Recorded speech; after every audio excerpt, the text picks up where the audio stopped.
Thank you, ladies and gentlemen, for coming out today for today's lecture on the importance of strength training to enhance endurance racing fitness in triathletes. My name is Robert Callow. I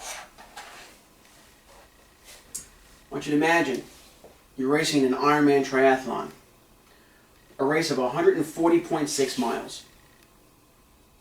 Your shoulders are sore from a 2.4 mile swim.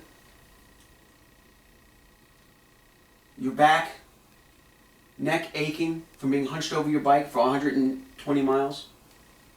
Your knees are starting to stiffen, and yet you still have 26 more miles to run. Can you see it? Can you imagine it? I can't. It's just insane. But do you have to feel that way? Do you have to have all those aches and pains in performance of endurance sports? Not necessarily. While most of us can't relate to such a grueling endeavor as an Ironman triathlon, what we can relate to is sitting for long periods of time in a chair. Back aching, neck sore, sore knees, all indications of weak muscles in the body, core muscles.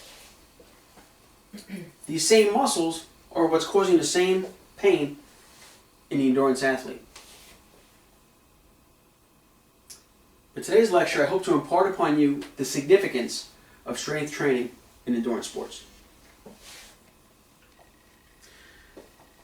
While I myself may not be an Ironman triathlete, I do race shorter races, up to a 70.3, which would be a half Ironman. I'm no stranger to race day performance issues, injuries while training, specifically to my hips and knees. So strength training has become a regular regimen in my training plan. First, I'd like to dispel some myths concerning strength training in triathlon. In a sport where body weight is a major issue, the concern for bulking up and gaining weight is very real. The truth is, the amount of weight needed and type of training required to build significant muscle mass, to include the nutritional requirements needed to support that gain, far exceeds the typical triathlete's strength training and nutritional plan. Another myth: flexibility. When we think of weightlifters, we conjure up a vision of big stiff-legged behemoths. It's not true. Several studies have shown performing weight training exercises with a full range of motion will actually increase flexibility. In a study of resistance training versus static stretching on 25 college-age students presented at the American College of Sports Medicine's 57th annual meeting, presenting author James R. Whitehead states, the results suggest that carefully constructed full-range resistance training regimens can improve flexibility as well as, or perhaps better than, typical static stretching regimens. Another complaint, or myth. Athletes feel they just don't have the time required to perform strength training. The disciplines of cycling, running, and swimming take up a very, very significant amount of time. But strength training need not take up a lot of time. Strength training should only take you 30 to 60 minutes, 2 to 3 times a week, for you to see significant improvement in body weight, strength, power, flexibility, stability, and more importantly, decrease the chance of injury.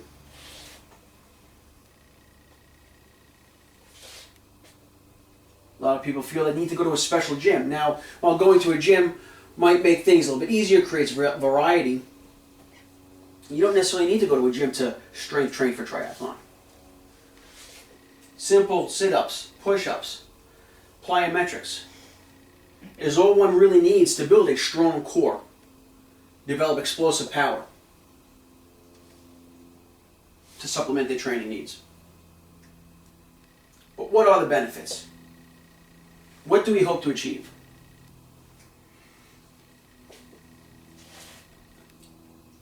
Increased strength translates into increased power in all disciplines.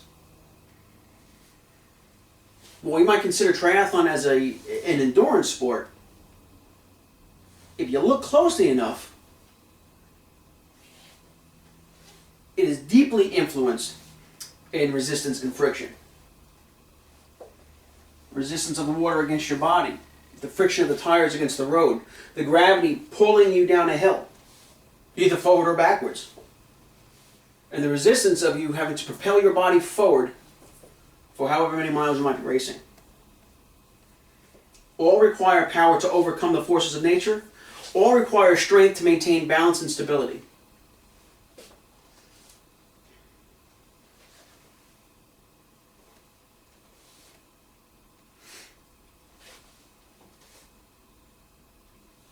Strengthening weaker parts is key to maintaining balance in your swim stroke, pedal stroke, and run.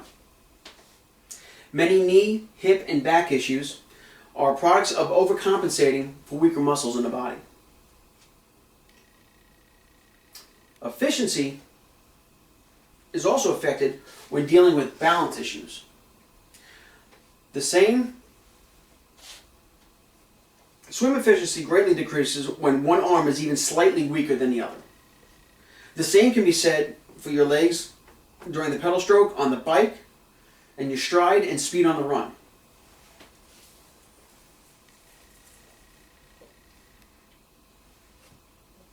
Weight training helps to lengthen the muscle and to stretch ligaments and tendons. Flexibility translates to mobility. The looser, more relaxed your muscles are and your ligaments and tendons are, you are less likely to have strains and sprains. And again, tying in, the greatest benefit for strength training is injury prevention. Strong muscles support the joints, creating a cushion to keep you from injuring yourself. But how do we employ strength training? When do we employ strength training? The typical triathlon season is broken into segments.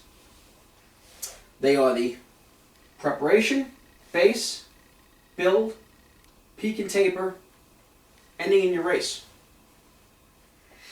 Your preparation and your base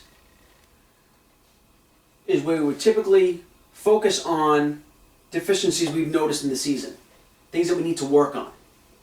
It is also a great time to start your strength training program, where we're lifting heavy weights frequently. We're not concerned with fatigue and soreness.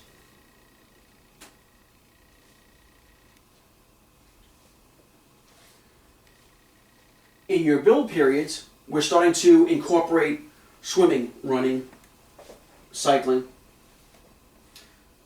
We're lifting a little bit heavier, but slightly less, building that power. We're also incorporating plyometric exercise in your build phases. The explosive movements.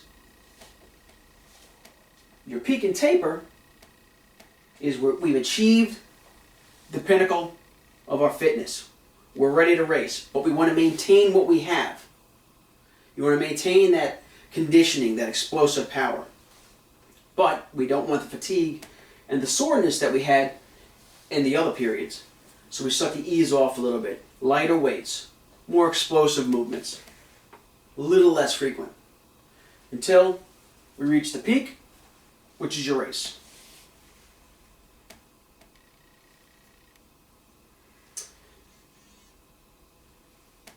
We have covered in this lecture the myths, the benefits, and the application of strength training in triathlon or any endurance sports, cycling, running. Do not dismiss the importance of strength training. Performing 30 to 60 minutes, 2 to 3 times a week of just push-ups, sit-ups, and plyometric exercise will make you faster, more successful, and less prone to injuries. Now, before I leave you, I'd like to read you a passage from one of my favorite children's books, See Bob Run.